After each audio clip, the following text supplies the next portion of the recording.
The World Set Free by H.G. Wells. We are all things that make and pass, striving upon a hidden mission, out to the open sea. Preface. The World Set Free was written in 1913 and published early in 1914, and it is the latest of a series of 3 fantasies of possibility, stories which all turn on the possible developments in the future of some contemporary force or group of forces. The World Set Free was written under the immediate shadow of the Great War. Every intelligent person in the world felt that disaster was impending and knew no way of averting it, but few of us realized in the earlier half of 1914 how near the crash was to us.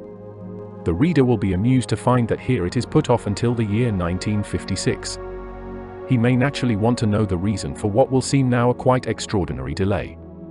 As a prophet, the author must confess he has always been inclined to be rather a slow prophet. The war aeroplane in the world of reality, for example, beat the forecast in anticipations by about 20 years or so.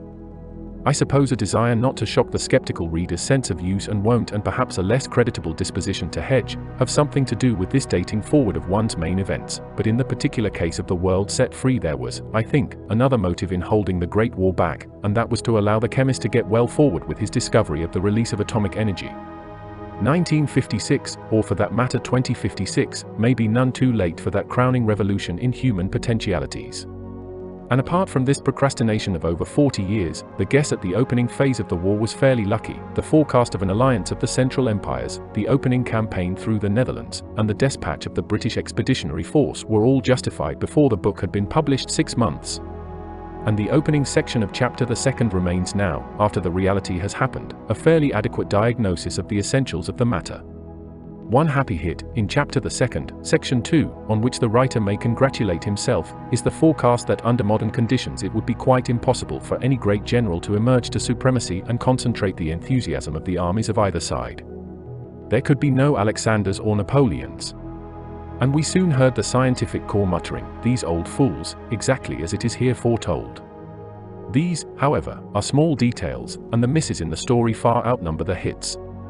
It is the main thesis which is still of interest now, the thesis that because of the development of scientific knowledge, separate sovereign states and separate sovereign empires are no longer possible in the world, that to attempt to keep on with the old system is to heap disaster upon disaster for mankind and perhaps to destroy our race altogether.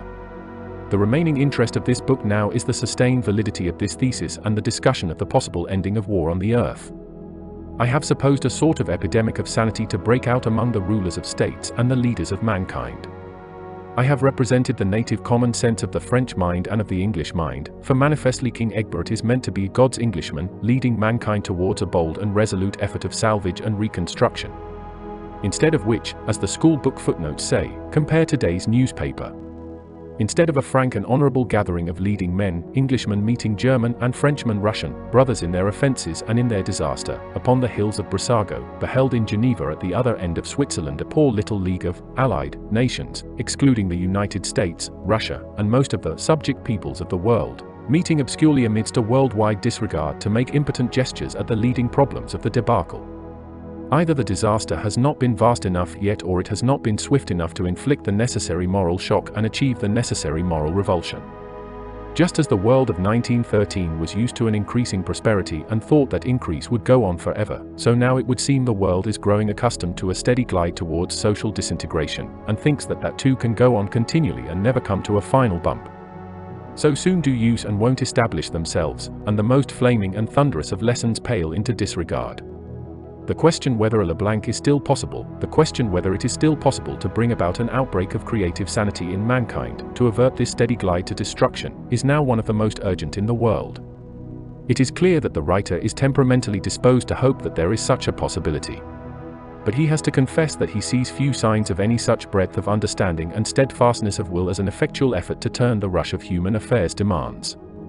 The inertia of dead ideas and old institutions carries us on towards the rapids.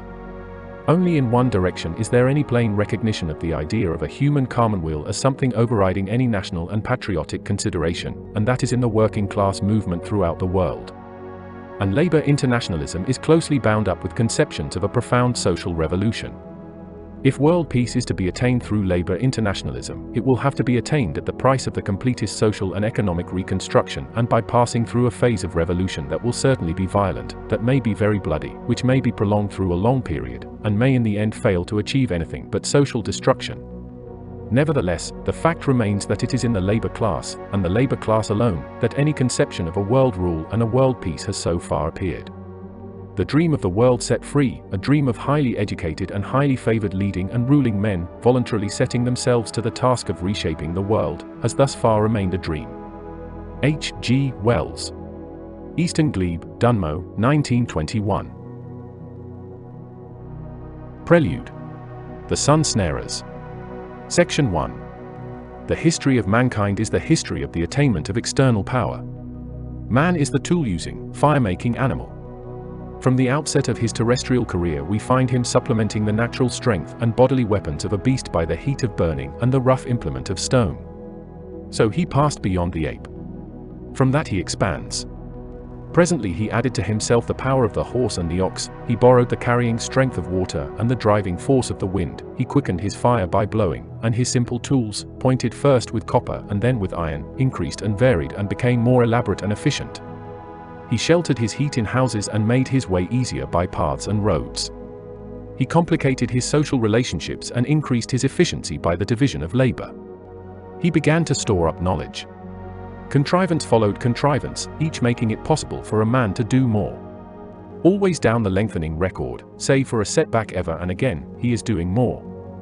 250,000 years ago the utmost man was a savage, a being scarcely articulate, sheltering in holes in the rocks, armed with a rough-hewn flint or a fire-pointed stick, naked, living in small family groups, killed by some younger man so soon as his first virile activity declined.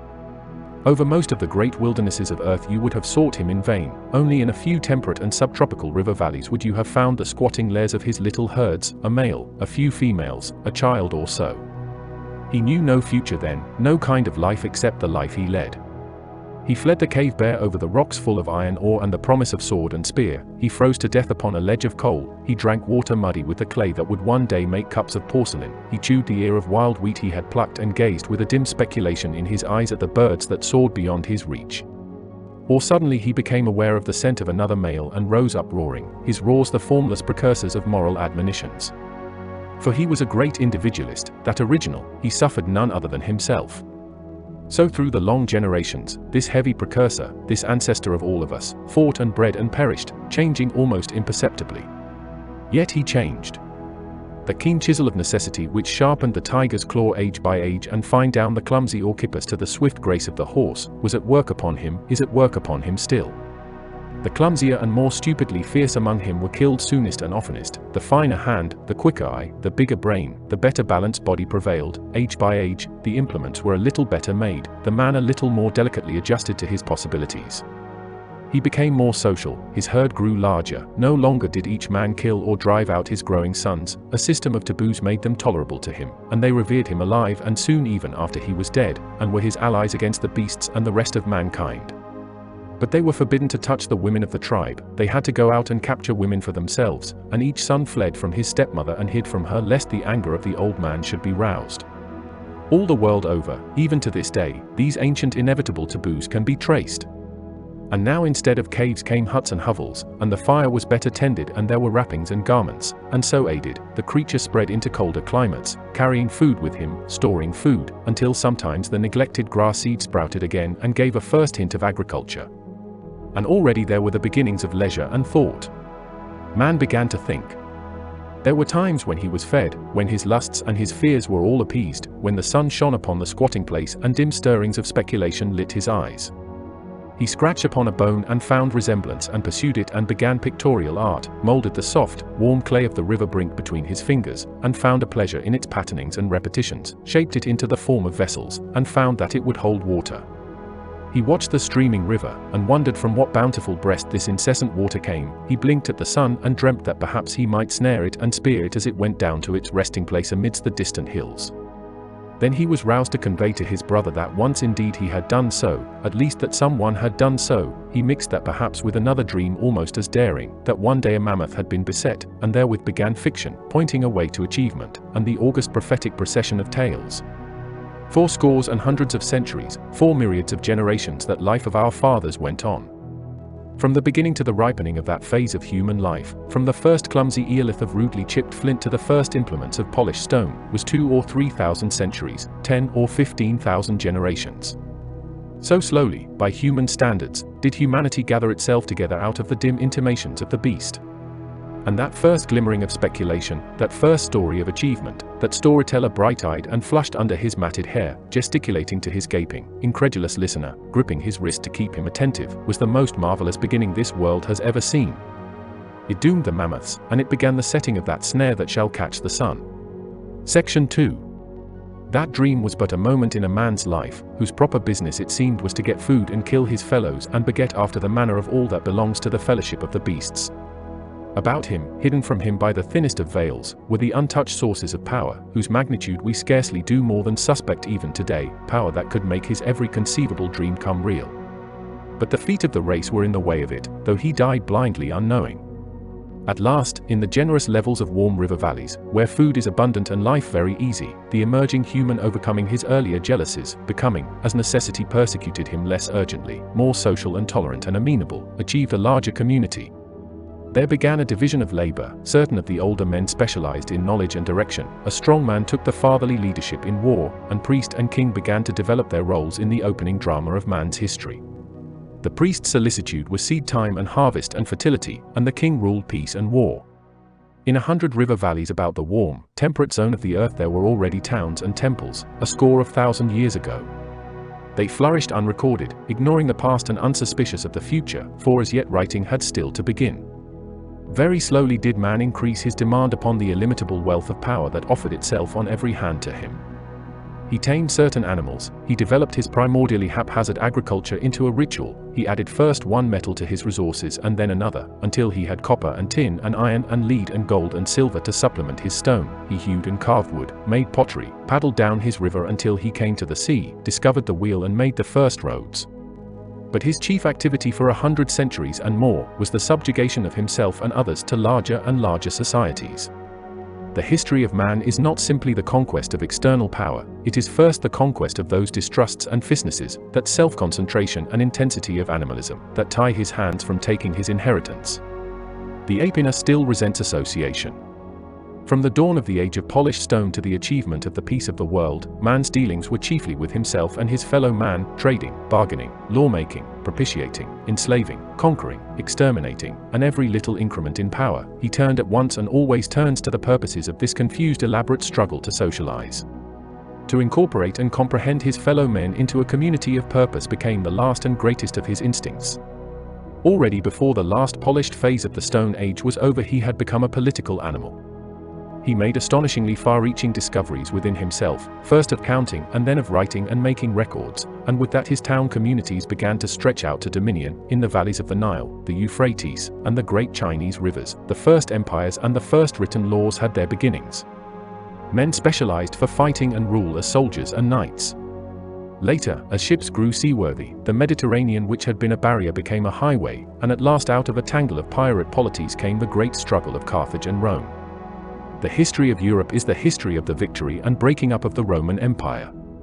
Every ascendant monarch in Europe up to the last, aped Caesar and called himself Kaiser or Tsar or Imperator or Kaisari Hind. Measured by the duration of human life it is a vast space of time between that first dynasty in Egypt and the coming of the aeroplane, but by the scale that looks back to the makers of the Eoliths, it is all of it a story of yesterday. Now during this period of 200 centuries or more, this period of the warring states, while men's minds were chiefly preoccupied by politics and mutual aggression, their progress in the acquirement of external power was slow, rapid in comparison with the progress of the old Stone Age, but slow in comparison with this new age of systematic discovery in which we live. They did not very greatly alter the weapons and tactics of warfare, the methods of agriculture, seamanship, their knowledge of the habitable globe, or the devices and utensils of domestic life between the days of the early Egyptians and the days when Christopher Columbus was a child. Of course, there were inventions and changes, but there were also retrogressions. Things were found out and then forgotten again. It was, on the whole, a progress, but it contained no steps. The peasant life was the same. There were already priests and lawyers and town craftsmen and territorial lords and rulers, doctors, wise women, soldiers and sailors in Egypt and China and Assyria and southeastern Europe at the beginning of that period, and they were doing much the same things and living much the same life as they were in Europe in AD 1500. The English excavators of the year AD 1900 could delve into the remains of Babylon and Egypt and disinter legal documents, domestic accounts, and family correspondence that they could read with the completest sympathy. There were great religious and moral changes throughout the period. Empires and republics replaced one another. Italy tried a vast experiment in slavery, and indeed slavery was tried again and failed and was still to be tested again and rejected again in the New World. Christianity and Mohammedanism swept away 1,000 more specialized cults, but essentially these were progressive adaptations of mankind to material conditions that must have seemed fixed forever. The idea of revolutionary changes in the material conditions of life would have been entirely strange to human thought through all that time. Yet the dreamer, the storyteller, was there still, waiting for his opportunity amidst the busy preoccupations, the comings and goings, the wars and processions, the castle building and cathedral building, the arts and loves, the small diplomacies and incurable feuds, the crusades and trading journeys of the Middle Ages. He no longer speculated with the untrammeled freedom of the Stone Age savage. Authoritative explanations of everything barred his path, but he speculated with a better brain, sat idle and gazed at circling stars in the sky and mused upon the coin and crystal in his hand. Whenever there was a certain leisure for thought throughout these times, then men were to be found dissatisfied with the appearances of things, dissatisfied with the assurances of orthodox belief, uneasy with a sense of unread symbols in the world about them, questioning the finality of scholastic wisdom. Through all the ages of history there were men to whom this whisper had come of hidden things about them. They could no longer lead ordinary lives nor content themselves with the common things of this world once they had heard this voice. And mostly they believed not only that all this world was as it were a painted curtain before things unguessed at, but that these secrets were power. Hitherto power had come to men by chance, but now there were these seekers seeking among rare and curious and perplexing objects, sometimes finding some odd utilizable thing, sometimes deceiving themselves with fancied discovery, sometimes pretending to find. The world of every day laughed at these eccentric beings, or found them annoying and ill-treated them, or was seized with fear and made saints and sorcerers and warlocks of them, or with covetousness and entertained them hopefully, but for the greater part heeded them not at all. Yet they were of the blood of him who had first dreamt of attacking the mammoth. Every one of them was of his blood and descent, and the thing they sought, all unwittingly, was the snare that will some day catch the sun. Section 3. Such a man was that Leonardo da Vinci, who went about the court of Sforza in Milan in a state of dignified abstraction. His commonplace books are full of prophetic subtlety and ingenious anticipations of the methods of the early aviators. Dürer was his parallel, and Roger Bacon, whom the Franciscans silenced, of his kindred. Such a man again in an earlier city was Hero of Alexandria, who knew of the power of steam 1900 years before it was first brought into use. And earlier still was Archimedes of Syracuse, and still earlier the legendary Daedalus of Knossos. All up and down the record of history, whenever there was a little leisure from war and brutality, the seekers appeared. And half the alchemists were of their tribe. When Roger Bacon blew up his first batch of gunpowder, one might have supposed that men would have gone at once to the explosive engine. But they could see nothing of the sort. They were not yet beginning to think of seeing things. Their metallurgy was all too poor to make such engines, even had they thought of them. For a time they could not make instruments sound enough to stand this new force, even for so rough a purpose as hurling a missile. Their first guns had barrels of coopered timber, and the world waited for more than 500 years before the explosive engine came. Even when the seekers found, it was at first a long journey before the world could use their findings for any but the roughest, most obvious purposes. If man in general was not still as absolutely blind to the unconquered energies about him as his Paleolithic precursor, he was at best purblind. Section 4. The latent energy of coal and the power of steam waited long on the verge of discovery before they began to influence human lives. There were no doubt many such devices as Hero's toys devised and forgotten, time after time, in courts and palaces, but it needed that coal should be mined and burning with plenty of iron at hand before it dawned upon men that here was something more than a curiosity. And it is to be remarked that the first recorded suggestion for the use of steam was in war. There is an Elizabethan pamphlet in which it is proposed to fire shot out of corked iron bottles full of heated water. The mining of coal for fuel, the smelting of iron upon a larger scale than men had ever done before, the steam pumping engine, the steam engine and the steamboat, followed one another in an order that had a kind of logical necessity. It is the most interesting and instructive chapter in the history of the human intelligence, the history of steam from its beginning as a fact in human consciousness to the perfection of the great turbine engines that preceded the utilization of intramolecular power. Nearly every human being must have seen steam, seen it incuriously for many thousands of years. The women in particular were always heating water, boiling it, seeing it boil away, seeing the lids of vessels dance with its fury. Millions of people at different times must have watched steam pitching rocks out of volcanoes like cricket balls and blowing pumice into foam, and yet you may search the whole human record through letters, books, inscriptions, pictures, for any glimmer of a realization that here was force, here was strength to borrow and use. Then suddenly man woke up to it, the railway spread like a network over the globe, the ever-enlarging iron steamships began their staggering fight against wind and wave. Steam was the first comer in the new powers, it was the beginning of the age of energy that was to close the long history of the warring states. But for a long time men did not realize the importance of this novelty. They would not recognize, they were not able to recognize that anything fundamental had happened to their immemorial necessities. They called the steam engine the iron horse, and pretended that they had made the most partial of substitutions. Steam machinery and factory production were visibly revolutionizing the conditions of industrial production. Population was streaming steadily in from the countryside and concentrating in hitherto unthought-of masses about a few city centers. Food was coming to them over enormous distances upon a scale that made the one sole precedent, the corn ships of imperial Rome, a petty incident, and a huge migration of peoples between Europe and Western Asia and America was in progress, and nobody seems to have realized that something new had come into human life, a strange swirl different altogether from any previous circling and mutation, a swirl like the swirl when at last the lock gates begin to open after a long phase of accumulating water and eddying inactivity. The sober Englishman at the close of the 19th century could sit at his breakfast table, decide between tea from Ceylon or coffee from Brazil, devour an egg from France with some Danish ham, or eat a New Zealand chop, wind up his breakfast with a West Indian banana, glance at the latest telegrams from all the world, scrutinize the prices current of his geographically distributed investments in South Africa, Japan, and Egypt, and tell the 2 children he had begotten, in the place of his father's 8, that he thought the world changed very little. They must play cricket, keep their hair cut, go to the old school he had gone to, shirk the lessons he had shirked, learn a few scraps of Horace and Virgil and Homer for the confusion of cads, and all would be well with them. Section 5. Electricity, though it was perhaps the earlier of the two to be studied, invaded the common life of men a few decades after the exploitation of steam. To electricity also, in spite of its provocative nearness all about him, mankind had been utterly blind for incalculable ages. Could anything be more emphatic than the appeal of electricity for attention?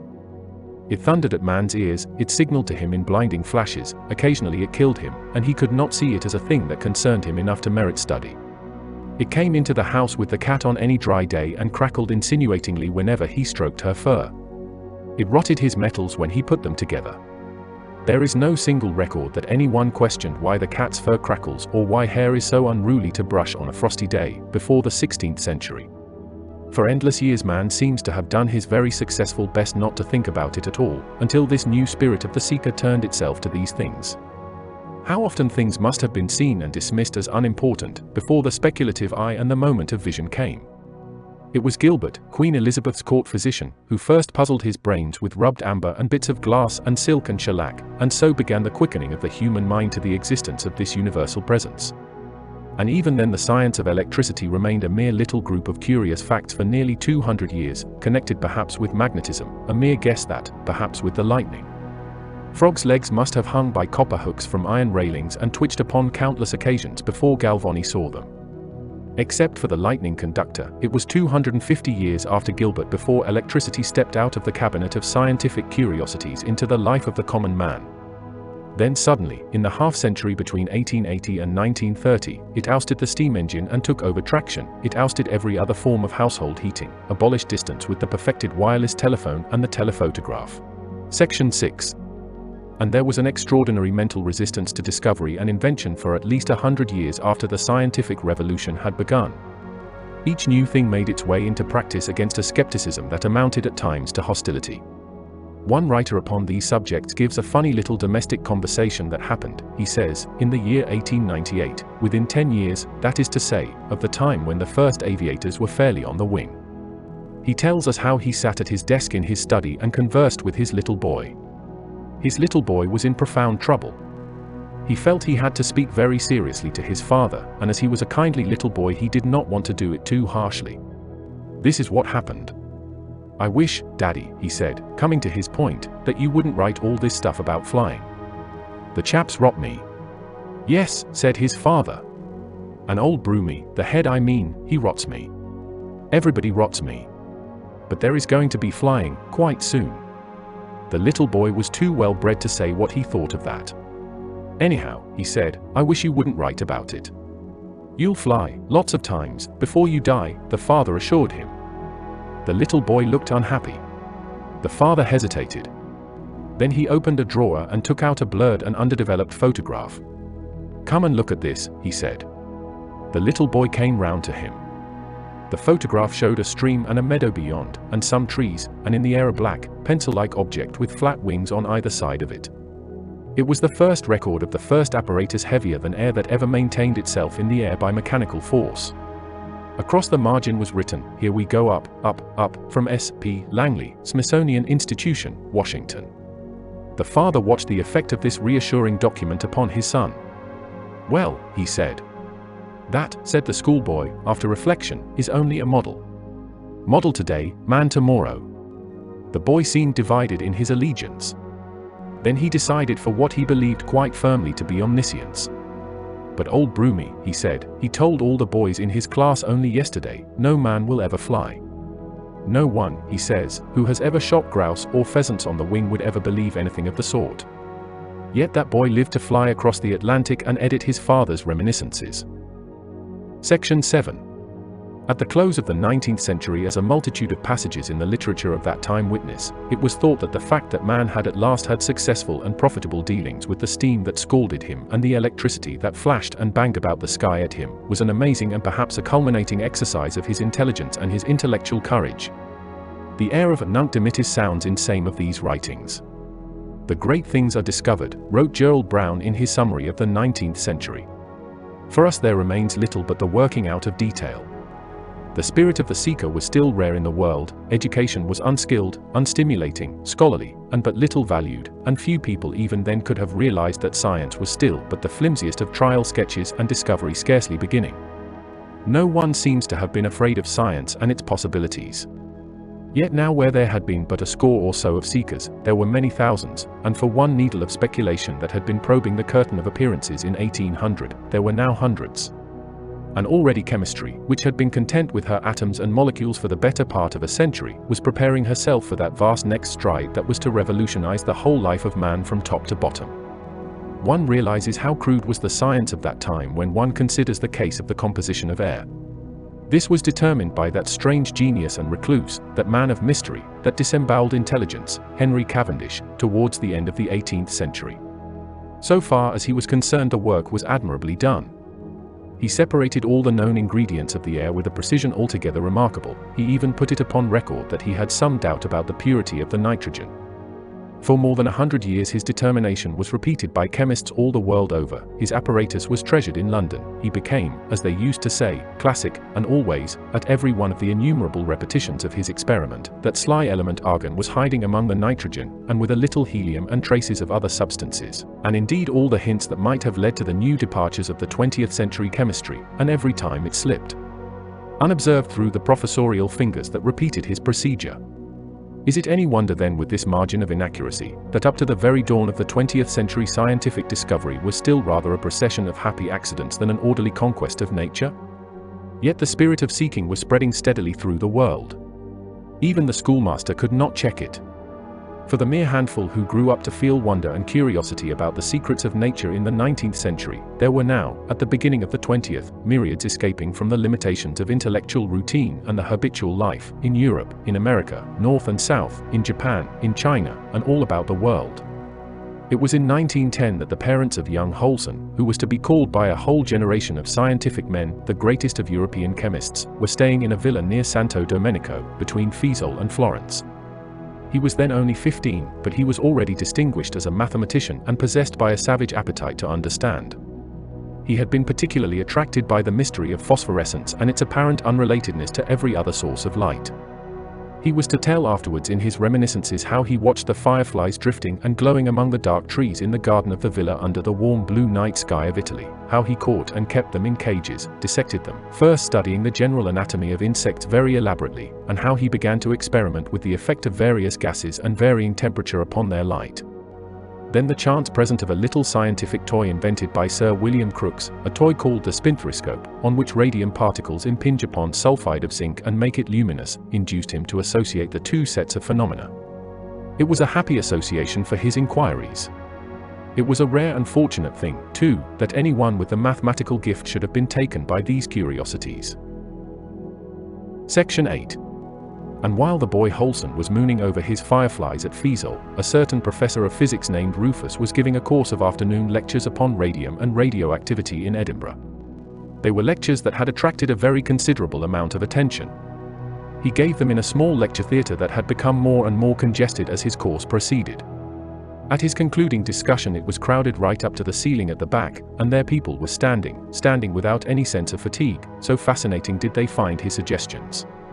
One youngster in particular, a chuckle-headed, scrub-haired lad from the Highlands, sat hugging his knee with great sand-red hands and drinking in every word, eyes aglow, cheeks flushed, and ears burning. And so, said the professor, we see that this radium, which seemed at first a fantastic exception, a mad inversion of all that was most established and fundamental in the constitution of matter, is really at one with the rest of the elements. It does noticeably and forcibly what probably all the other elements are doing with an imperceptible slowness. It is like the single voice crying aloud that betrays the silent breathing multitude in the darkness. Radium is an element that is breaking up and flying to pieces. But perhaps all elements are doing that at less perceptible rates. Uranium certainly is, thorium, the stuff of this incandescent gas mantle, certainly is, actinium. I feel that we are but beginning the list. And we know now that the atom, that once we thought hard and impenetrable, and indivisible and final and lifeless, is really a reservoir of immense energy.